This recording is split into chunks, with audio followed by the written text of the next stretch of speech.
रही है। निर्णय वहां पर हलचल तेजी से और बढ़ती जा रही है और कौन कौन वहां पर पहुंच चुका है, थोड़ी सी जानकारी दें। देखिए, अगर आप अभी फ्रेम में देख रहे हो मीनाक्षी, तो गुजरात के पूर्व मुख्यमंत्री विजय रूपानी यहाँ पहुँचे हैं मंच पर। सबसे पहले इनफैक्ट जो बड़े नेता पहुँच रहे हैं उसमें सबसे पहले वही हैं। और आपने देखा होगा इनफैक्ट कल से जब ये खबर भी आई थी कि मंत्रिमंडल का पूरा चेहरा बदल जाएगा, उस वक्त भी विजय रूपानी से कई लोग मिलने पहुंचे थे और उन्होंने उन्हें समझाया भी था। इनफैक्ट इस पूरे एपिसोड में हमने देखा है कि विजय रूपानी की भूमिका बहुत पॉजिटिव रही है, बहुत महत्वपूर्ण रही है। और कल भी उन्होंने यहाँ पे हमने देखा कई जो एमएलएज उनसे पहुँचे थे मिलने, उन्हें समझा बुझा कर उन्होंने वापस भेजा था। यहाँ पे आप देख सकते हैं CR पाटिल, जो कि इस वक्त एक तरह से हम कह सकते हैं मैन ऑन मिशन है यहाँ गुजरात में। सारी जिम्मेदारी उनके हाथ पे सौंपी हुई है वो, और सामने अगर आप देख रहे हो भूपेंद्र यादव, इन दोनों ने मिलकर के इनफैक्ट इस पूरे जो ये प्लान है उसको एग्जीक्यूट किया है। भूपेंद्र पटेल के साथ मिलकर के, मैं आपको बता दूं भूपेंद्र पटेल के पास अनुभव कम है और जाहिर सी बात है ऐसी सूरत में उन्हें इन तमाम जो बड़े नेता हैं, भूपेंद्र यादव प्रभारी हैं गुजरात के, CR पाटिल प्रदेश प्रमुख हैं, विजय रूपानी, इनका अभी भी महत्वपूर्ण रोल रहेगा आगे जाकर के। मैं आपको बता दूं इन सब से उन्हें गाइडेंस तो हमेशा हर स्टेप पे लेते रहना होगा। और यहाँ पे भी मैं आपको बता दूं मंत्रिमंडल के गठन में इनका बड़ा रोल रहा है। और यहाँ पे हमने अभी देखा भी एक चीज़ कि कल जो हम सुन रहे थे कि नाराज़गी है काफ़ी सीनियर पुराने मंत्रियों में, वो भी हमने देखा। जहाँ पे जिस तरह से प्रेजेंस हमने देखी सीनियर मंत्रियों की, एक आध दो को छोड़ करके लगभग सभी लोग यहाँ पहुँच रहे हैं। 2 3 4 लोग अभी भी नहीं हैं। इनफैक्ट अभी टाइम है कार्यक्रम शुरू होने में, इसलिए हम ये कंक्लूड नहीं कर सकते हैं कि वो नहीं पहुँचे हैं यहाँ पर। लेकिन जी कमोवेश सभी जो मंत्री हैं वो पुराने वाले भी यहाँ पहुंच चुके हैं। यानी एक तरह से ये मैसेज भी क्लियर जा रहा है कि जो नाराजगी की बातें चल रही थी वो नहीं। शपथ ग्रहण का कार्यक्रम शुरू भी हो जाएगा।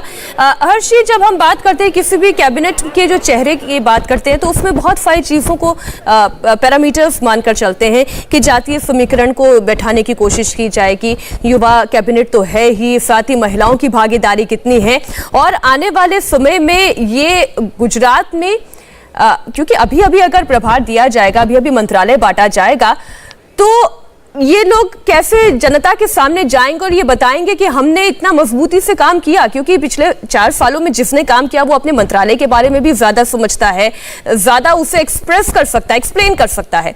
लेकिन एक बहुत बड़ी जिम्मेदारी इन सभी मंत्रियों के ऊपर होगी कि चुनाव सर पर है, अभी अभी मंत्रालय मिला है, कैसे जाके समझाएंगे जनता को कि हमने क्या काम किया और कैसे किया और क्या करेंगे।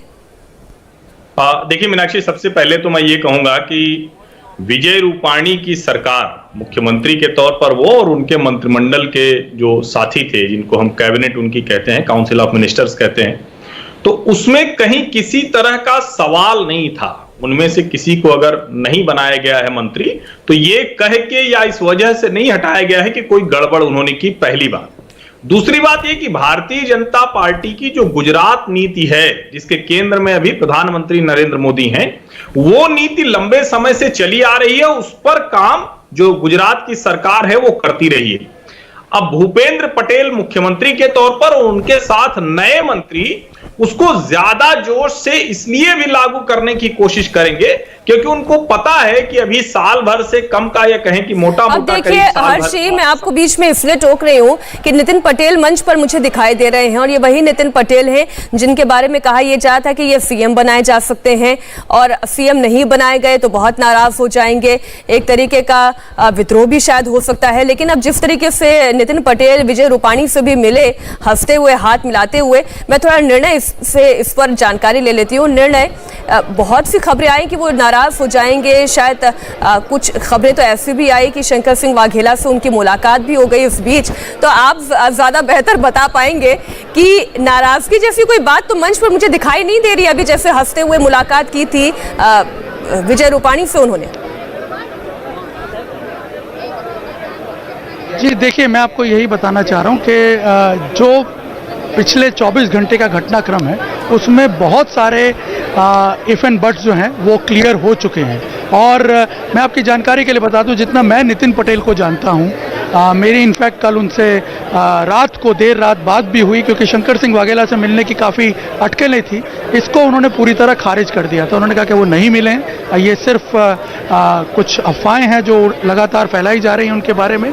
और जहाँ तक नितिन पटेल के कंडक्ट का सवाल है, बहुत पुराने कार्यकर्ता हैं, करीब 40 साल से ज़्यादा हो गया इनको इस पार्टी में, और 30 साल से इन्होंने ये कहा कि मंत्रिमंडल में हूँ मैं। करीब 89 में 90 में जब पहली बार चुन करके आए थे, तब से लगातार ये प्रशासन में हैं। इन्होंने कहा कि मुझे बहुत कुछ दिया है पार्टी ने, और ऐसी बात नहीं है कि मैं किसी चीज़ से बहुत ज़्यादा आहत हूँ। हालांकि ये दुखी जरूर थे, इनको आघात भी लगा था, एक तरह से हम ये कह सकते हैं, लेकिन क्योंकि ये पुराने कार्यकर्ता हैं, कोई ऐसा काम नहीं करेंगे जिससे कि इनके और पार्टी दोनों के बिहेवियर को या दोनों के कंडक्ट को लेकर के सवाल उठें। और मैं आपको बताऊं, देखिए, सबसे जो रिलीफ वाला बात थी वो ये थी, जब वो यहाँ पहुँचे हैं नितिन पटेल, तो मैं आपकी जानकारी के लिए बता दूं कि विजय रूपानी के पहुँचने पर जो कार्यकर्ताओं ने उत्साह दिखाया, उससे ज़्यादा उत्साह नितिन पटेल के पहुँचने पर यहाँ पे कार्यकर्ताओं ने दिखाया। कहीं ना कहीं उनकी प्रेजेंस को देख करके यहाँ कार्यकर्ताओं में भी एक मैसेज गया कि नितिन पटेल जो हैं वो देखिए किस तरह से आज भी एकदम फोर्थ कमिंग होते हुए यहाँ पे आके उन्होंने जिस तरह से रिफ्लेक्ट किया है कि पार्टी के वो साथ हैं, पार्टी के विचारों के साथ जुड़े हुए हैं, पार्टी जो आदेश देगी, जैसा कि वो पहले भी कहते रहे, उसको फॉलो करते रहेंगे। और दूसरी मैं आपको बात बता दूं कि शायद नितिन पटेल केशु भाई पटेल का जो अनुभव रहा है, उससे वो बहुत कुछ सीखे होंगे। क्योंकि मैं आपको बता दूं, 2012 में केशु भाई पटेल ने खुद को अलग कर लिया था पार्टी से, लेकिन बाद में वो पार्टी में आए। और आपकी जानकारी के लिए बता दूं, जब उनकी डेथ हुई है, उस वक्त तक उन्हें इस बात का रिपेंटेंस रहा, इस बात का पश्चाताप रहा कि उन्होंने आखिर ऐसा स्टेप क्यों उठाया। नितिन भाई पटेल को ये लगता है कि वो दूसरे केशु भाई पटेल नहीं बनना चाहते हैं, और इस बात को वो भली भांति जानते हैं, क्योंकि उन्होंने पूरा वो एपिसोड देखा है, खुद उसको हैंडल किया। इसलिए मुझे नहीं लगता है नितिन पटेल को लेकर के जो आशंकाएं व्यक्त की जा रही थी, मुझे लगता है यहाँ पे उस पे पूरी तरह पूर्ण विराम लग जाना चाहिए। नितिन पटेल बिल्कुल थोड़े टेम्परामेंटल कह रहे हैं, और बॉडी लैंग्वेज भी कम से कम जितने भी सीनियर लीडर्स की मंच पर हैं वो कुछ ऐसी ही नजर आती है कि कोई एफ एन बट की सिचुएशन अब रह नहीं गई है। निर्णय आप रहिएगा हमारे साथ, और 1:27 का वक्त है, 1:30 बजे से शपथ ग्रहण समारोह शुरू होना है। मैं हर्ष जी, इसलिए उससे पहले ये शपथ ग्रहण समारोह शुरू हो और औपचारिकताएं शुरू हो, आपका इस पर क्या कमेंट है कि पार्टी के सीनियर लीडर्स भी जानते हैं कि चलाने वाले मोदी और शाह हैं, संगठन है, तो इसलिए अपनी ओर से नाराजगी जाहिर करना, वो भी तब जब सभी सीनियर लीडर्स का पत्ता कट गया हो, तो फिर उसकी गुंजाइश रहती नहीं है। देखिए मीनाक्षी, पहली बात तो ये कि राजनीति में किसी को भी अपनी पार्टी में अपनी ताकत दिखाने का पूरा अवसर मिलना ही चाहिए, और अगर वो अपनी ताकत दिखाकर कोई पद हासिल करना चाह रहा है अपनी शक्ति प्रदर्शन से, तो इसकी गुंजाइश तो उसके पास हमेशा होनी चाहिए और रहती भी है। और इसीलिए पिछली बार मैं आपसे पूछूंगी, अगर वाकई में ताकत दिखाकर पद हासिल करने वाली गुंजाइश होती, तो क्या नितिन पटेल इस बार वो पद नहीं हासिल कर लेते? नहीं, मैं पूरी बात मेरी नहीं हो पाई। जी। और इसी शक्ति प्रदर्शन और इसी गुंजाइश की वजह से वो मुख्यमंत्री भले नहीं बने, लेकिन उप मुख्यमंत्री के पद पर वो लगातार रहे। और अभी जब पार्टी कह रही है कि हम अगले 10 साल की राजनीति तय कर रहे हैं, भविष्य की राजनीति तय कर रहे हैं, जिसमें राष्ट्रीय महामंत्री संगठन जाते हैं, वो गांधीनगर में कैंप कर लेते हैं, और ये अपने आप में बहुत बड़ा बदलाव है। इसको इस तरह से भी देखना चाहिए कि भारतीय जनता पार्टी का जो संगठन है वो बहुत मजबूती से इस पूरे घटनाक्रम में शामिल है, और प्रधानमंत्री नरेंद्र मोदी की सहमति से शामिल है। वरना अगर ऐसा संदेश नहीं देना होता तो ये हो सकता था कि विजय रूपाणी वहां त्यागपत्र देते, अमित शाह चले जाते या कोई और नेता चला जाता, लेकिन राष्ट्रीय महामंत्री संगठन बीएल संतोष जी वहां गए और उन्होंने त्यागपत्र दिया। इन लोगों को, जो नितिन पटेल जैसे नेता हैं, उनको संगठन में हो रहे इस तरह के बदलाव बहुत आसानी से दिखाई पड़ते हैं। उनको पता है कि कैसे आगे आने वाली राजनीति बदल रही है, और इसीलिए आप देखेंगे कि उनको जितना नाराज होना था वो हुए। सबकी महत्वाकांक्षा होती है, उनकी भी थी, उन्होंने कोशिश की, लेकिन अब उनको समझ में आ गया है कि पार्टी ने संगठन के तौर पर यह निर्णय ले लिया है कि अब हमें इससे आगे बढ़ना है। ये जो लीडरशिप है अब वो दूसरे काम में लगेगी। जी, और तस्वीरें लगातार आप मंच से देख रहे हैं और निर्णय भी हमारे साथ जुड़े हुए हैं। निर्णय समय तो इशारा यही कर रहा है कि अब ये शपथ ग्रहण समारोह शुरू हो जाना चाहिए। आप कुछ जानकारी दे पाएंगे, कितना वक्त और लग सकता है इसमें? जी बिल्कुल, अब अगले 1 मिनट में कभी भी ये शपथ ग्रहण समारोह जो है वो शुरू हो जाएगा, क्योंकि वैसे भी मैं आपको बता दूं प्रोटोकॉल के हिसाब से राज्यपाल का प्रोग्राम है। हमेशा हमने देखा है कि अगर 1:30 का समय है तो 1:30 पे ही प्रोग्राम शुरू होगा। अब से 1 मिनट बाद राज्यपाल जो है वो गुजरात के मुख्यमंत्री के साथ आएंगे और उनके जो सेक्रेटरीट के लोग हैं वो उनके साथ होंगे और बाद में औपचारिक रूप से यहाँ पे शपथ विधि जो है वो उसका कार्यक्रम जो है वो शुरू किया जाएगा।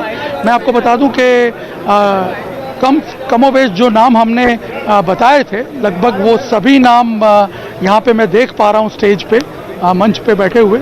कुछ एक आध नाम जरूर इधर उधर हो रहा है, वो अभी हम उसको भी कंफर्म कर लेंगे। लेकिन मैं आपको बता दूं यहाँ पे मैं दूर से देख पा रहा हूँ राज्यपाल जो है उनका आगमन बस अब होने को है। आप देख सकते हैं यहाँ पे बैंड ने अपनी धुन जो है वो बजाना शुरू कर दिया है। कस्टमरी जो धुन होती है राज्यपाल के आगमन पर।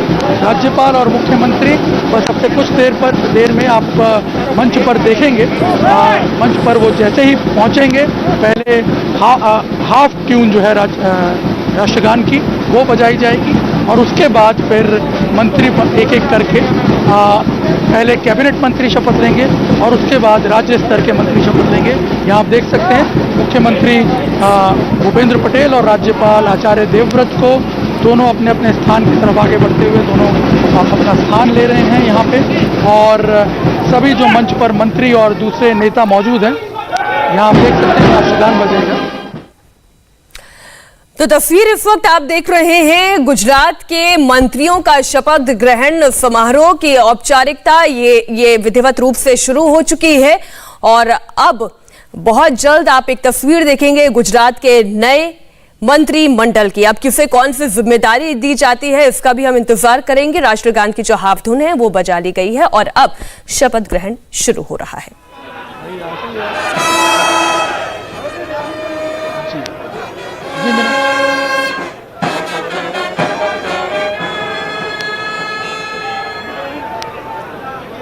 माननीय राज्यपाल श्री ગુજરાતના પટનામી મંત્રીશ્રીઓ ઉપસ્થિત છે તેમને સોગંદ વિધિ માટે આપની સમક્ષ રજૂ કરવાની અનુમતિ આપો તેવી વિનંતી છે। શ્રી રાજેન્દ્ર પ્રસાદ ત્રિવેદી માનનીય રાજ્યપાલ શ્રી ગુજરાતના પદનામિત મંત્રીશ્રીઓ ઉપસ્થિત છે એમને સોગંદ વિધિ માટે આપની સમક્ષ રજૂ કરવાની અનુમતિ આપો તેવી વિનંતી છે। શ્રી રાજેન્દ્ર શૂરપ્રસાદ ત્રિવેદી, શ્રી જીતેન્દ્રભાઈ સવજીભાઈ વાઘાણી, શ્રી ઋષિકેશભાઈ ગણેશભાઈ પટેલ, શ્રી પૂર્ણેશ કુમાર ઈશ્વરલાલ મોદી, श्री राघवजी भाई हंसराज पटेल।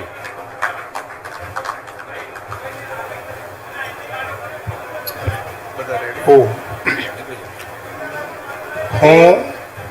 राजेंद्र सूर्यप्रसाद त्रिवेदी, हूँ जितेंद्र सौजीभाई वाघाणी, हूँ ऋषिकेश गणेशभाई पटेल, हूँ पूर्णेश कुमार ईश्वरलाल मोदी, हूँ राघवजी हंसराज भाई पटेल ईश्वर ने नामे सोगंद लऊं छू के ईश्वर ने नामे सौगंध लऊं छू के कायदाथी स्थापित भारतना संविधान प्रत्यय कायदाथी स्थापित भारतना संविधान प्रत्यय हूँ साची श्रद्धा अने निष्ठा धरावीश साची श्रद्धा अने निष्ठा धरावीश हूँ भारतना सार्वभौमत्वनु अने अखंडतानु समर्थन करीश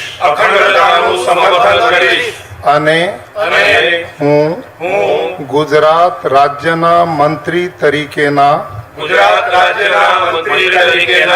मारा कर्तव्यो श्रद्धा पूर्वक अने अंतःकरण पूर्वक बजावीश श्रद्धापूर्वक અને અંતઃકરણપૂર્વક બજાવીશ अने भय के पक्षपात ભય કે પક્ષપાત राग के द्वेष विना રાગ કે દ્વેષ વિના तमाम लोगों साथे તમામ લોકો સાથે संविधान अने कायदा अनुसार સંવિધાન અને કાયદા અનુસાર न्यायपूर्वक ન્યાયપૂર્વક वर्तीश વર્તીશ हूँ હું રાજેન્દ્ર સૂર્યપ્રસાદ ત્રિવેદી, હું જીતેન્દ્રભાઈ સૌજીભાઈ વાઘાણી, હું ઋષિકેશ ગણેશભાઈ પટેલ, હું પૂર્ણેશ કુમાર ઈશ્વરલાલ મોદી, હું રાઘવજી હંસરાજભાઈ પટેલ ईश्वर ने नामे सौगंध लऊं छूं के ઈશ્વરના નામે સોગંદ લઉં છું કે हूँ હું गुजरात राज्यना मंत्री तरीके ગુજરાત રાજ્યના મંત્રી તરીકે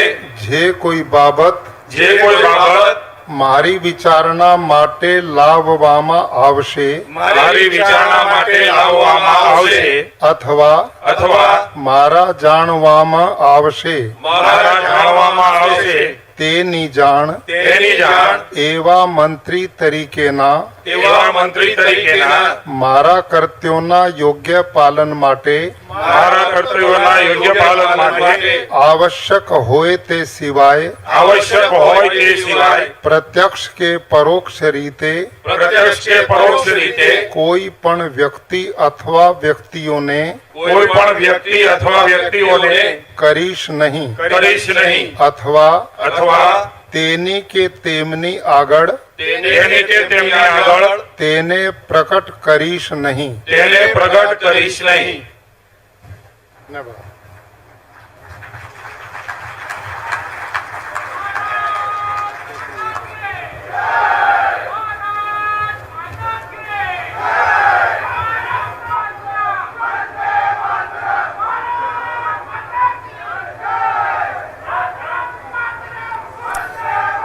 तो पहले 5 मंत्रियों ने जिन्होंने शपथ ली है उनकी तस्वीर आप देख रहे हैं और अब हस्ताक्षर कर रहे हैं और अपने ये शपथ पत्र पर उनका हस्ताक्षर है। तो निर्णय जिन 5 मंत्रियों ने शपथ ली है उनके बारे में आप जानकारी दें। जी बिल्कुल, देखिए ये 5 मंत्री जो हैं सीनियर मंत्री हैं जी, कैबिनेट रैंक के मिनिस्टर्स के तौर पे इनको इंडक्ट किया गया और इनमें मैं आपको बता दूं कि जीतू वाघाणी हैं सबसे प्रमुख, जो कि पूर्व प्रमुख हैं, पूर्व पार्टी अध्यक्ष रहे हैं बीजेपी के। CR पाटिल को जब चार्ज दिया गया उससे पहले 3 साल वो पार्टी अध्यक्ष रहे थे यहाँ पे, और भावनगर पश्चिम से आते हैं। भारतीय युवा मोर्चा के भी अध्यक्ष रह चुके हैं। 3 टर्म से MLA हैं भावनगर पश्चिम से और काफ़ी सीनियर नेता माने जाते रहते हैं। पार्टी के संगठन के साथ भी इनका कोऑर्डिनेशन बहुत अच्छा है। इसके अलावा पूर्णेश मोदी, ये एक नया नाम जो पहले सुबह से लिस्ट में नहीं दिख रहा था, ये भी एक सीनियर नेता हैं पार्टी के सूरत से। और मैं आपको बता दूं इस बार हम देख रहे हैं मंत्रिमंडल में दक्षिण गुजरात का डोमिनेंस बहुत ज़्यादा दिख रहा है। ये पूर्णेश मोदी जो हैं वो MLA हैं सूरत से और काफ़ी सीनियर नेता हैं। संघ के साथ भी इनका काफ़ी पुराना नाता है। CR पाटिल के भी काफ़ी करीब हैं और इनको कैबिनेट रैंक में लिया जा रहा है। इसके अलावा ऋषिकेश पटेल, मैं आपको बता दूं विसनगर से ये MLA हैं, 2 टाइम MLA हैं हालांकि, और लेकिन मुझे लग रहा है इनको इसलिए लिया गया है कैबिनेट रैंक में क्योंकि नितिन पटेल जो हैं उनकी छुट्टी हुई है और नितिन पटेल और ऋषिकेश पटेल दोनों मेहसाना जिले से ही आते हैं। तो मुझे लग रहा है कि कहीं ना कहीं उसे बैलेंस करने की कोशिश की गई है। इसके अलावा जो नाम है आखिरी नाम राघव जी पटेल, ये काफ़ी इंटरेस्टिंग नाम है। मैं आपको बता दूं राघव जी पटेल अभी करीब 2017 में कांग्रेस छोड़ करके बीजेपी आए थे। आपको याद होगा अहमद पटेल के राज्यसभा चुनाव के वक्त ये कांग्रेस छोड़ करके बीजेपी में आए थे। अपना चुनाव हार गए थे, जनरल इलेक्शन जो हुआ था, बाद में ये उपचुनाव में जीत करके अब आप देख सकते हैं इनको मंत्री पद दिया जा रहा है। काफ़ी सीनियर नेता हैं, पहले बीजेपी में थे, केशुभाई सरकार में मंत्री थे, केशुभाई सरकार के छोड़ करके शंकर सिंह वाघेला के साथ चले गए और उसमें भी ये मंत्री थे। और बिल्कुल निर्णय आप बने रहिए हमारे साथ। इस वक्त तस्वीरें हमारे दर्शक देख रहे हैं और संवाददाता निर्णय लगातार ये जानकारी दे रहे हैं वो कौन कौन से चेहरे हैं जिन 5 मंत्रियों ने अभी शपथ ली है। आप ये तस्वीर देख रहे हैं, उत्साह सभी के के चेहरे पर बराबर नजर आ रहा है, क्योंकि एक बड़ा मौका है, ये एक नई कैबिनेट है और सभी को जिस तरीके से एक कॉल के जरिए ये बताया गया कि आपको मंत्री बनाया जा रहा है, वाकई में इन सभी लोगों के लिए एक बड़ा मौका है। निर्णय हम ये कह सकते हैं कि किसी को जानकारी नहीं थी, एक एक करके कॉल आता गया, सबको जानकारी मिलती गई, तो ये कहा जा सकता है कि खुशी तो सभी के चेहरे पर नजर आ रही है, क्योंकि ये शायद संभव नहीं था इतने बड़े लीडर्स के पार्टी में रहते हुए। जी बिल्कुल, यही तो मुझे लग रहा है कि इस पूरी कवायद का एक बड़ा मैसेज यही है कि पार्टी का छोटे से छोटा कार्यकर्ता भी देखिए किस जगह पे पहुंच सकता है। यहाँ आप देखिए कि फर्स्ट टाइम चुना हुआ एमएलए जो है वो मुख्यमंत्री बन सकता है, और उसके बाद आप देख सकते हैं इतने यंग और इतने बिल्कुल निर्णय हम आपसे जानकारी लेंगे अब इन अगले 5 चेहरों के बारे में भी, लेकिन इनका शपथ ग्रहण भी शुरू हो चुका है, दिखाते हैं दर्शकों को। હું પ્રદીપભાઈ કનાભાઈ પરમાર, હું અર્જુનસિંહ ઉદયસિંહ ચૌહાણ ईश्वर ने नामे सौगंध लऊं छू के ઈશ્વરને નામે સોગંદ લઉં છું કે कायदाथी स्थापित भारतना संविधान प्रत्ये કાયદાથી સ્થાપિત ભારતના સંવિધાન પ્રત્યે હું હું સાચી શ્રદ્ધા અને નિષ્ઠા ધરાવીશ। સાચી શ્રદ્ધા અને નિષ્ઠા ધરાવીશ। હું હું ભારતના સાર્વભૌમત્વનું અને ભારતના સાર્વભૌમત્વનું અને અખંડતાનું સમર્થન કરીશ અખંડતાનું સમર્થન કરીશ। અને અને હું હું ગુજરાત રાજ્યના મંત્રી તરીકેના ગુજરાત રાજ્યના મંત્રી તરીકેના મારા કર્તવ્યો મારા કર્તવ્યો શ્રદ્ધાપૂર્વક અને અંતઃકરણપૂર્વક બજાવી નરેશ પટેલ હું કનુભાઈ મોહનલાલ દેસાઈ, હું કિરીટસિંહ જીતુબારણ, હું નરેશભાઈ પ્રદીપ મગનભાઈ પરમાર, પટેલ, પ્રદીપ કનાભાઈ પરમાર, હું અર્જુનસિંહ ઉદયસિંહ ચૌહાણ અનુસાર સંવિધાન અને કાયદા અનુસાર ન્યાયપૂર્વક વર્તીશ। ન્યાયપૂર્વક વર્તીશ। હું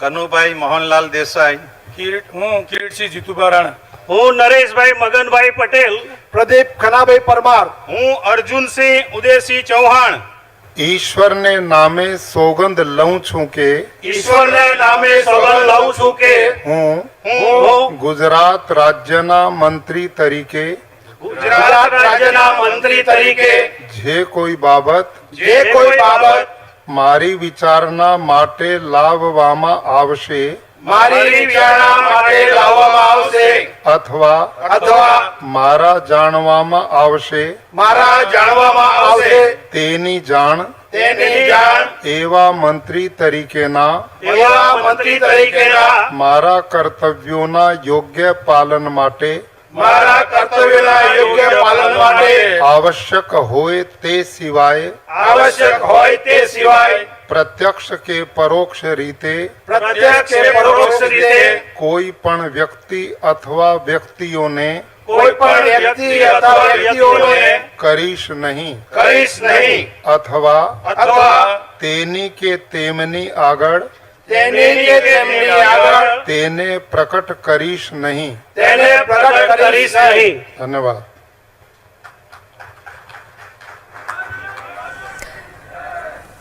निर्णय अब हम और 5 नए चेहरों को देख रहे हैं। ये कौन कौन है, किन किन इलाकों से इनकी विधायकी है, इसके बारे में डिटेल्स दें। जी बिल्कुल, मैं आपको बता दूं ये कनुभाई देसाई हैं। कनुभाई देसाई सबसे पहले जो ब्लू शर्ट में आपको दिख रहे थे, कनुभाई देसाई जो हैं वो पारडी, वलसाड़ जिले के पारडी से एमएलए हैं। हालांकि काफ़ी सीनियर हैं और लेकिन ये इनका जो एमएलएशिप है वो ज़्यादा सीनियर नहीं है उस हिसाब से, और इनको पहली बार चांस मिल रहा है मंत्रिमंडल में। ये नया चेहरा है, आदिवासी क्षेत्र से आते हैं, आदिवासी एमएलए हैं, और इस मंत्रिमंडल में मैं देख रहा हूँ आदिवासी नेताओं को भी काफ़ी प्रभुत्व दिया गया है। 3 से 4 आदिवासी मंत्री जो हैं वो हैं इस मंत्रिमंडल में, जिनमें एक कनुभाई देसाई भी हैं। इसके अलावा किरीट सिंह राणा, ये अगेन एक बहुत सीनियर नेता हैं। किरीट सिंह राणा नरेंद्र मोदी सरकार में भी मंत्री थे, लीमड़ी से ये विधायक हैं, करीब 5 टर्म ये विधायक रह चुके हैं और अब ये 2017 में हालांकि अपना चुनाव हार गए थे, लेकिन बाय इलेक्शन में ये जीत करके आए और अब इन्हें दोबारा मंत्रिमंडल में शामिल किया गया। प्रधानमंत्री नरेंद्र मोदी भी इनको काफ़ी लाइक करते हैं इनफैक्ट। और नरेश पटेल ये अगेन एक आदिवासी विधायक हैं। ये गणदेवी जो डांग जिला है उसमें गणदेवी सीट से ये माफ़ कीजिएगा नवसारी जिले के गणदेवी से ये विधायक हैं। एसटी सीट है, ये शेड्यूल ट्राइब में आते हैं और ये भी पहली बार मंत्री बन रहे हैं। मैं यही बता रहा हूँ कि इस मंत्रिमंडल को अगर आप देखेंगे तो ज़्यादातर पहले बार बने हुए मंत्री आपको दिखेंगे। नरेश पटेल के बाद प्रदीप परमार, ये बहुत बड़ा सरप्राइज है मीनाक्षी। मैं आपको बता दूं अहमदाबाद के असारवा से ये विधायक हैं, पहली बार चुने गए हैं और पहली बार में ही इनको कैबिनेट रैंक का मंत्री बनाया गया है। शेड्यूल कास्ट को बिलोंग करते हैं, ऐसी सीट से जीते हैं और पहली बार इन्हें मंत्री बनाया जा रहा है। कहीं ना कहीं लग रहा है कि इन्हें बैलेंस करने के लिए ये बनाया गया है, क्योंकि प्रदीप सिंह जडेजा जो कि गृह मंत्री थे पिछली सरकार में, ये उनके काफ़ी करीबी हैं, इसलिए इनको शायद लिया गया हो, ऐसा भी माना जा रहा है। अर्जुन सिंह चौहान ये ओबीसी नेता हैं, अहमदाबाद की सीट जो है मध्य गुजरात में, वहाँ से ये चुने गए हैं, पहली बार चुने गए हैं और पहली बार में ही आप देख सकते हैं इन्हें कैबिनेट मंत्री का रैंक मिल रहा है मीनाक्षी। और ये जो 10 नाम अभी तक आए हैं इसमें ज़्यादातर पहली बार बने हुए मिनिस्टर हैं। निर्णय तो और अभी कितने मंत्रियों को शपथ लेनी है सरकार में? जी अभी कम से कम 14 और मिनिस्टर हैं जिन्हें शपथ लेनी है। इस सरकार का जो अब तक मैं देख रहा हूं उस हिसाब से 10 कैबिनेट मंत्री होंगे और 10 में मैं आपको बताऊं 3 नामों को छोड़ करके 7 नाम ऐसे हैं जो पहली बार कैबिनेट में इंक्लूड किए जा रहे हैं। तो आप अंदाजा लगाइए कि 70% कैबिनेट मिनिस्टर जो हैं वो नए होंगे, वो कभी भी उनको मंत्री रहने का अनुभव नहीं रहा है। 3 ऐसे हैं।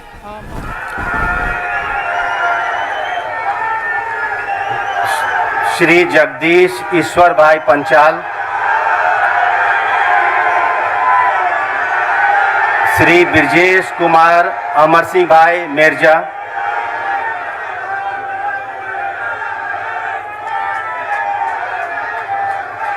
श्री जीतू भाई हरजी भाई चौधरी, श्रीमती मनीषा राजीव भाई वकील।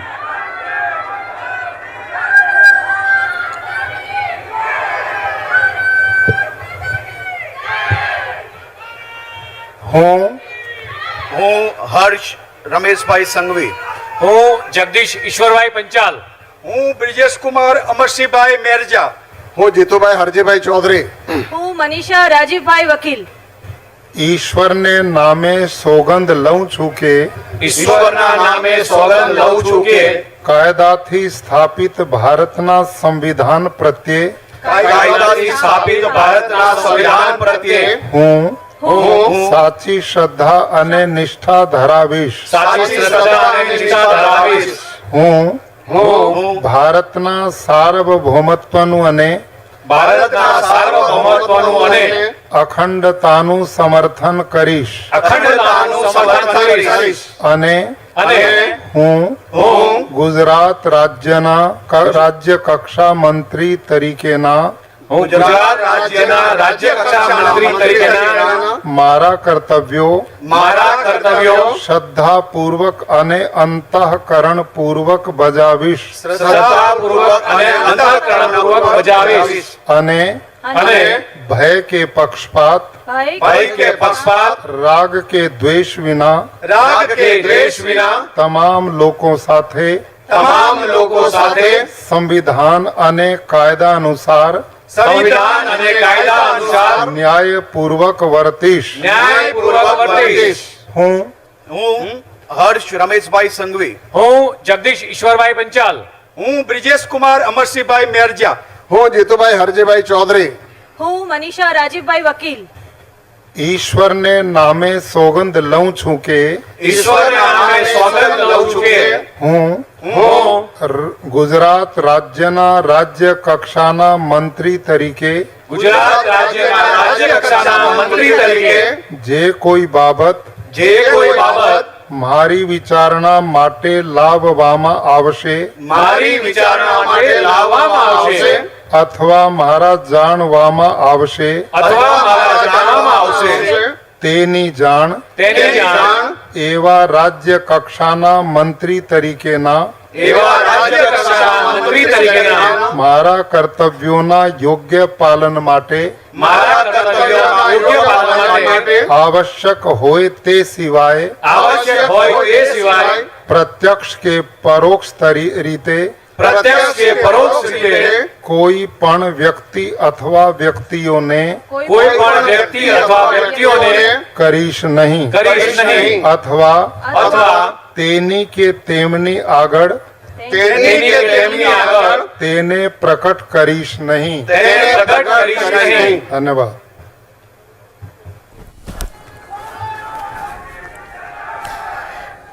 निर्णय जो पहली महिला अभी हमने अभी तक जितने भी मंत्रियों ने शपथ ली है, पहली महिला हम नेत्री देख रहे थे यहाँ पर जिन्होंने शपथ ली है, आप पूरी जानकारी दें. जी बिल्कुल, मैं आपको बता दूं ये राज्य स्तर के मंत्री थे. इनमें सबसे पहला नाम था हर्ष संघवी का. मैं आपको बता दूं हर्ष संघवी जो है युवा नेता हैं, काफ़ी यंग हैं. इनकी जो उम्र है वो मेरे हिसाब से करीब 36 या 33 साल होनी चाहिए. काफ़ी कम उम्र में, करीब 27 साल की उम्र में ये एमएलए बन गए थे. थर्ड टाइम एमएलए हैं ये गुजरात में सूरत की मजूरा कॉन्स्टिट्यूंसी से. यंग, डायनेमिक, और ये मैं आपको बता दूं कि इनके बारे में ये कहा भी जा रहा था कि ये मंत्रिमंडल में होंगे.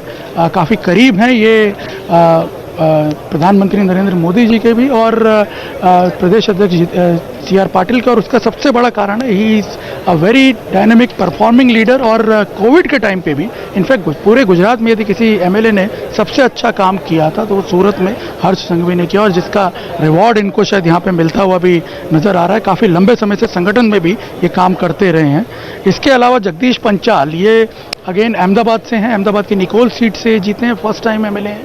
और ये इससे पहले अहमदाबाद सिटी यूनिट के प्रेसिडेंट भी रह चुके हैं. जो गृह राज्य मंत्री हैं अमित शाह, उनके काफ़ी करीबी भी माने जाते हैं. और मैं आपको बता दूं कि अहमदाबाद इनफैक्ट गुजरात का सबसे बड़ा संगठन के लिहाज से अगर आप देखें तो सबसे बड़ा स्ट्रक्चर अहमदाबाद का ही है. अहमदाबाद ज़िले में करीब 21 सीटें हैं जिन पर चुनाव होते हैं. और आप अंदाज़ा लगा सकते हैं कि इनके पास उस लिहाज से काफ़ी ज़्यादा अनुभव है संगठन में काम करने का. प्रशासनिक अनुभव जरूर इनका कुछ नहीं है, लेकिन मैं आपको बता दूं कि ये आगे के चुनाव की रणनीति के हिसाब से एक बहुत इंपॉर्टेंट लीडर साबित हो सकते हैं. ब्रजेश मेरजा, अगेन यहाँ पे मैं आपको बता दूं 2 लोग जो ऐसे हैं जो कांग्रेस छोड़ करके आए थे उनको इस मंत्रिमंडल में लिया गया है. उनमें से एक ब्रजेश मेरजा हैं.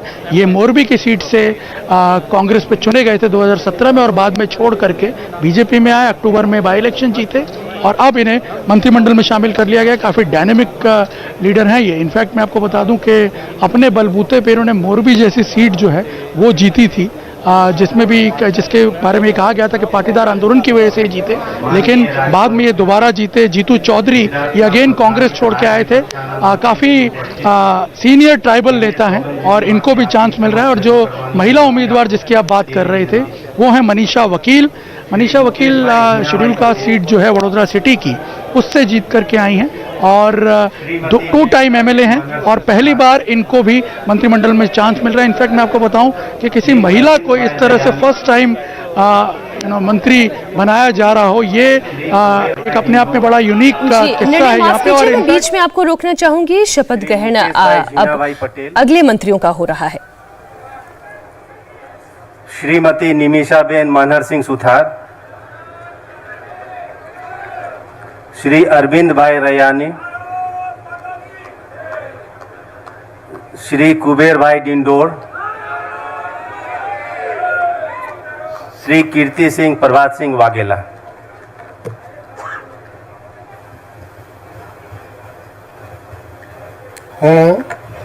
હું મુકેશભાઈ જીનાભાઈ પટેલ, હું નિમિષાબેન મનોહરસિંહ સુથાર, હું અરવિંદ ગોરધનભાઈ રૈયાણી, હું કુબેરભાઈ મનસુખભાઈ ડિંડોર, હું કીર્તિસિંહ પ્રભાતસિંહ વાઘેલા, ईश्वर नामे सौगंध लऊं छूं के ઈશ્વરના નામે સોગંદ લઉં છું કે કાયદાથી સ્થાપિત ભારતના સંવિધાન પ્રત્યે કાયદાથી સ્થાપિત ભારતના સંવિધાન પ્રત્યે હું સાચી શ્રદ્ધા અને નિષ્ઠા ધરાવીશ. સાચી શ્રદ્ધા અને નિષ્ઠા ધરાવીશ.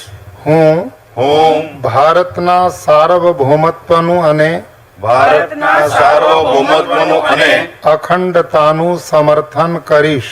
અખંડતાનું સમર્થન કરીશ. અને હું ગુજરાત રાજ્યના રાજ્ય કક્ષાના મંત્રી તરીકેના ગુજરાત રાજ્યના રાજ્ય કક્ષાના મંત્રી તરીકેના મારા કર્તવ્યો શ્રદ્ધાપૂર્વક અને અંતઃકરણપૂર્વક બજાવીશ. શ્રદ્ધાપૂર્વક અને અંતઃકરણપૂર્વક બજાવીશ. અને ભય કે પક્ષપાત, ભય કે પક્ષપાત, રાગ કે દ્વેષ વિના રાગ કે દ્વેષ વિના તમામ લોકો સાથે તમામ લોકો સાથે સંવિધાન અને કાયદા અનુસાર સંવિધાન અને કાયદા અનુસાર ન્યાયપૂર્વક વર્તીશ. ન્યાયપૂર્વક વર્તીશ. હું મુકેશભાઈ જીનાભાઈ પટેલ, હું નિમિષાબેન મનહરસિંહ સુથાર, હું અરવિંદ ગોરધનભાઈ રૈયાણી, હું કુબેરભાઈ મનસુખભાઈ ડિંડોર, હું કીર્તિસિંહ પ્રભાતસિંહ વાઘેલા ઈશ્વરને નામે સોગંદ લઉં છું કે ઈશ્વરના નામે સોગંદ લઉં છું કે હું હું ગુજરાત રાજ્યના રાજ્ય કક્ષાના મંત્રી તરીકે ગુજરાત રાજ્યના રાજ્ય કક્ષાના મંત્રી તરીકે જે કોઈ બાબત જે કોઈ બાબત મારી વિચારણા માટે લાવવામાં આવશે મારી વિચારણા માટે લાવવામાં આવશે અથવા મારા જાણવામાં આવશે મારા જાણવામાં આવશે તેની જાણ એવા રાજ્ય કક્ષાના મંત્રી તરીકેના એવા રાજ્ય કક્ષાના મંત્રી તરીકેના મારા કર્તવ્યોના યોગ્ય પાલન માટે મારા કર્તવ્યોના યોગ્ય પાલન માટે આવશ્યક હોય તે સિવાય આવશ્યક હોય તે સિવાય પ્રત્યક્ષ કે પરોક્ષ રીતે પ્રત્યક્ષ કે પરોક્ષ રીતે કોઈ પણ વ્યક્તિ અથવા વ્યક્તિઓને કોઈ પણ વ્યક્તિ અથવા વ્યક્તિઓને કરીશ નહીં અથવા તેની કે તેમની આગળ તેની કે તેમની આગળ તેને પ્રકટ કરીશ નહીં. તેને પ્રકટ કરીશ નહીં. ધન્યવાદ.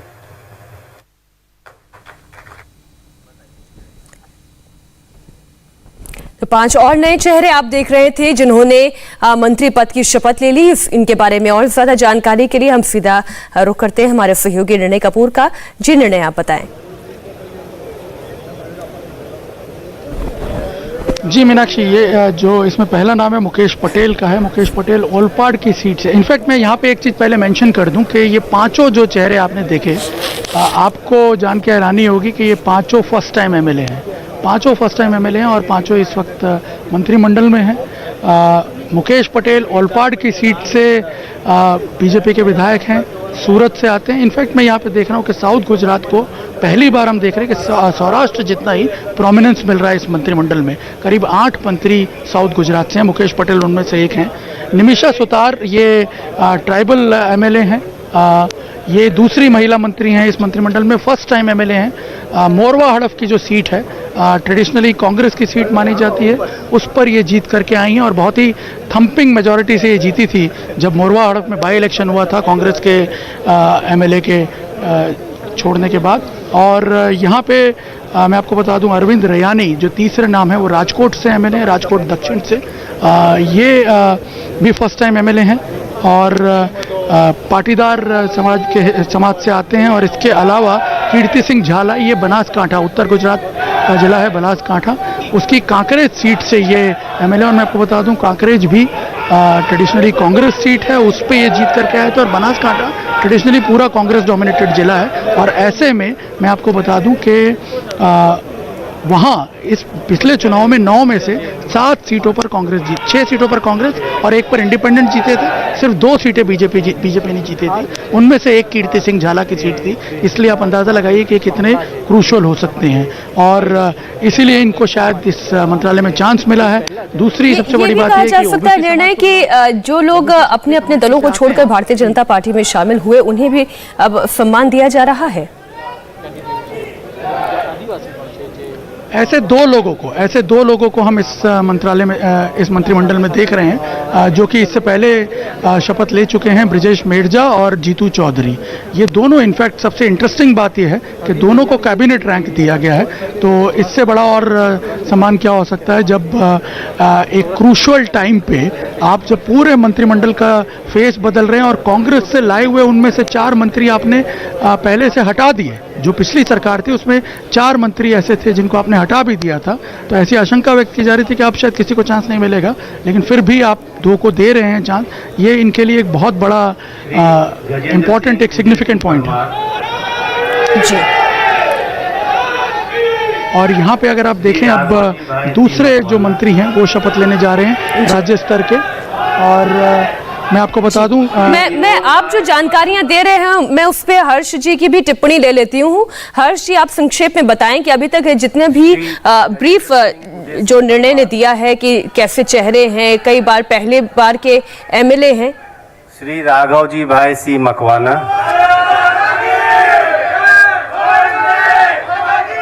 श्री विनोद भाई अमर सिंह भाई मोरडिया, श्री देवा भाई पुंजा भाई मालम।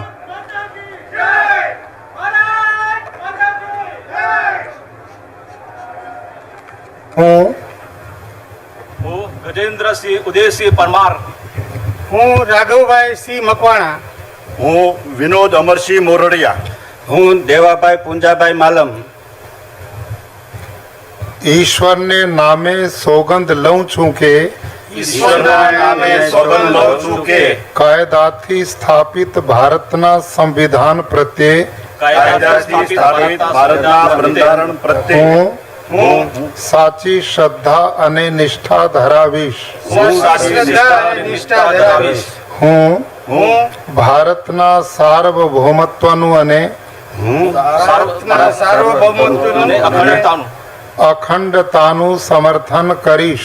અખંડતાનું સમર્થન કરીશ। અને હું ગુજરાત રાજ્યના રાજ્ય કક્ષાના મંત્રી તરીકેના ગુજરાત રાજ્યના રાજ્ય કક્ષાના મંત્રી તરીકેના મારા કર્તવ્યો શ્રદ્ધાપૂર્વક અને અંતઃકરણપૂર્વક બજાવીશ। શ્રદ્ધાપૂર્વક અને અંતઃકરણપૂર્વક બજાવીશ। અને ભય કે પક્ષપાત અને ભય કે પક્ષપાત રાગ કે દ્વેષ વિના રાગ કે દ્વેષ વિના તમામ લોકો સાથે સંવિધાન અને કાયદાનુસાર સંવિધાન અને કાયદાનુસાર ન્યાયપૂર્વક વર્તીશ। હું ગજેન્દ્રસિંહ ઉદયસિંહ પરમાર, હું રાઘુભાઈ સિંહ મકવાણા, હું વિનોદ અમરસિંહ મોરડિયા, હું દેવાભાઈ પુંજાભાઈ માલમ ઈશ્વરને નામે સોગંદ લઉં છું કે ઈશ્વરના નામે સોગંદ લઉં છું કે હું ગુજરાત રાજ્યના રાજ્ય કક્ષાના મંત્રી તરીકે ગુજરાત રાજ્યના રાજ્ય કક્ષાના મંત્રી તરીકે જે કોઈ બાબત મારી વિચારણા માટે લાવવામાં આવશે મારી વિચારણા માટે લાવવામાં આવશે અથવા મારા જાણવામાં આવશે તેની જાણ એવા રાજ્ય કક્ષાના મંત્રી તરીકેના મારા કર્તવ્યોના યોગ્ય પાલન માટે આવશ્યક હોય તે સિવાય પ્રત્યક્ષ કે પરોક્ષ રીતે કોઈ પણ વ્યક્તિ અથવા વ્યક્તિઓને કરીશ નહીં અથવા તેની કે તેમની આગળ તેને પ્રકટ કરીશ નહીં। ધન્યવાદ।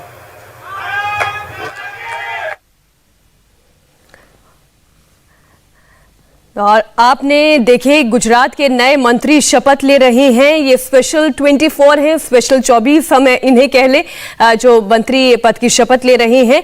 निर्णय में आपके पास आऊं उससे पहले थोड़ी सी मैं टिप्पणी हर्ष जी से भी चाह रही थी कि जो अभी तक जितने भी नाम आपने देखे हैं, युवा चेहरे हैं, कई तो फर्स्ट टाइम एमएलए हैं, उन्हें भी चुना गया। देखिए मीनाक्षी, ये जो सारे नाम दिख रहे हैं उसमें बहुत स्पष्ट दिख रहा है कि जो जातीय क्षेत्रीय समीकरण है वो बहुत साफ साफ दिख रहा है। नए नाम जिन पर प्रधानमंत्री की खुद नजर रहती है उनको मंत्रिमंडल में शामिल किया गया है, और जो कांग्रेस से टूट कर आए लेकिन जिनकी ताकत बहुत बड़ी है, जो अभी चुनाव फिर से साल भर में होने वाले हैं, तो उन सब लोगों को शामिल किया गया है। और इसमें ऐसा नहीं कि कोई एकदम से नए लोग हैं। इन नामों को जब हम गुजरात के नजरिए से देखते हैं तो ये लंबे समय से वहां सक्रिय हैं, और कुछ 3-4 लोगों को छोड़ दे तो उनका अच्छा खासा राजनीतिक करियर भी है। तो हम ऐसा नहीं कह सकते हैं कि एकदम से नए लोगों को वो मंत्री बना दिया गया है। तो मुझे लगता है कि एक कोशिश यही है कि वो लोग जो काम कर रहे थे लेकिन शामिल किए जाने से बच जा रहे थे क्योंकि बड़े नामों को, बड़े चेहरों को शामिल करना था, तो उन सारे लोगों को इसमें शामिल किया गया है। जी, निर्णय, क्या सभी चेहरों ने मंत्री पद की शपथ ले ली है? जी बिल्कुल, ये आखिरी 4 थे, और मैं आपको बता दूं कि ये 4 जो थे ये भी फर्स्ट टाइमर एमएलए हैं। इसलिए इतना जरूर कहा जा सकता है कि इस बार का जो मंत्रिमंडल है उसमें करीब आधे से ज़्यादा, मैं कहूँगा 60% से ज़्यादा बल्कि, जो जिन मंत्रियों ने शपथ ली है वो सब फर्स्ट टाइम एमएलए हैं। और ऐसा भी नहीं कह सकते, जैसा कि हर्ष जी बता रहे थे, कि इनके अंदर अनुभव की कमी है। आखिर पिछले 4 साल से एमएलए हैं, लगातार अपने क्षेत्रों में, आसपास के रीजन में जनता के संपर्क में तो ये रही होंगे, और काफ़ी डायनामिक हैं, यंग हैं। इसलिए जो एंटी इनकम्बेंसी जिसको कर्टेल करना है पार्टी को, जब आप लोगों के सामने ये, लोगों से जो फीडबैक मिल रहे हैं, जो सर्वेज आपके आ रहे हैं, उसमें ये बात साफ तौर पे निकल के आ रही है कि एंटी इनकम्बेंसी को फेस करना पड़ सकता है। तो ऐसी सूरत में ये शायद एक बहुत बड़ा प्रयोग होगा जिसके हो सकता है अच्छे पॉजिटिव परिणाम भी मिले, क्योंकि ये काफ़ी एक्टिव हो जाएंगे और इनके कार्यकर्ता भी एक्टिव हो जाएंगे। और यहाँ पे अब आपको मैं बता दूँ, राष्ट्रगान की धुन शुरू हो रही है मीनाक्षी, तो हमें विराम। तो भूपेंद्र पटेल सरकार में 24 मंत्रियों ने शपथ ले ली है, और शपथ लेने वाले सभी मंत्री नए हैं। इनमें से कई सारे चेहरे ऐसे हैं जो फर्स्ट टाइम एमएलए हैं, पहली बार विधायकी का चुनाव जीत कर आए, और उन्हें ये बड़ी जिम्मेदारी दी जा रही है। और जैसे कि हमारे साथ जुड़े वरिष्ठ पत्रकार हर्षवर्धन त्रिपाठी भी ये कह रहे हैं कि ये पूरी तरीके से एंटी इनकम्बेंसी से लड़ने के लिए एक रणनीति है। हर्ष, ये कहना गलत नहीं होगा, लेकिन अब नजर इस बात पर भी रहेगी कि किसे कौन सी जिम्मेदारी दी जाती है, कौन सा मंत्रालय सौंपा जाता है। नहीं, निश्चित तौर पर मीनाक्षी, मुझे लगता है कि ये एक बड़ा सवाल हमेशा किसी सरकार में होता है, और विशेष करके जो 3-4 ऐसे मंत्रालय होते हैं जो एडमिनिस्ट्रेशन के लिहाज से, और खास करके गुजरात के संदर्भ में वहां की जो पॉलिसीज हैं जिसको नरेंद्र मोदी छोड़कर आए हैं, उसको कैसे आगे बढ़ाएंगे। तो कुछ बड़े जो मंत्रालय होंगे जिसमें इंडस्ट्रीज की बात होगी, जिसमें वहां के जो हर राज्यों का बड़ा मंत्रालय होता है, फाइनेंस है, पीडब्ल्यूडी है, होम मिनिस्ट्री है, उस पर कौन से लोग होंगे जिन पर भरोसा करेंगे मोदी, वो सबसे बड़ा सवाल होगा। जी, तो ये तस्वीरें इस वक्त आप सभागार की देख रहे हैं। राष्ट्रगान हो चुका है, और अब इसी के साथ शपथ ग्रहण जो समारोह है वो भी संपन्न हो गया है। निर्णय, सरकार तो बदल गई है, लेकिन इमेज कितनी बदलेगी, ये सरकार अब कौन सा नया करिश्मा कर दिखाएगी, एंटी इनकम्बेंसी से कैसे लड़ पाएगी, और बहुत सारे और ऐसे सवाल हैं जिस पर नजरें बनी हुई है। लेकिन उससे महत्वपूर्ण यह कि किसे कौन सी जिम्मेदारी दी जाएगी।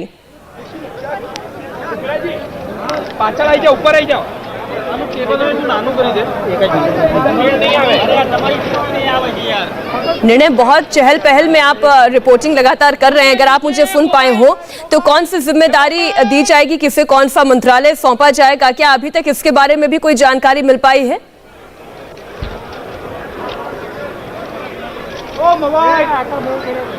तो तस्वीरें इस वक्त आप देख रहे हैं, मंच की तस्वीरें हैं, और सबसे बीच में तो आप देख ही सकते हैं मुख्यमंत्री भूपेंद्र पटेल नजर आ रहे हैं, और उनके दाएं बाएं इस वक्त जिन्होंने भी मंत्री पद की शपथ ली है वो सभी मंत्री दिखाई दे रहे हैं। ये एक नई सरकार है, नया चेहरा है, और नई इमेज भी बनाने की कवायद है। निर्णय, ये कहना गलत नहीं होगा, सरकार भले बदल गई हो, क्या चेहरा बदल पाएगा, इमेज बदल पाएगी, क्या एंटी इनकम्बेंसी से लड़ने में कामयाब हो पाएगी? जी बिल्कुल,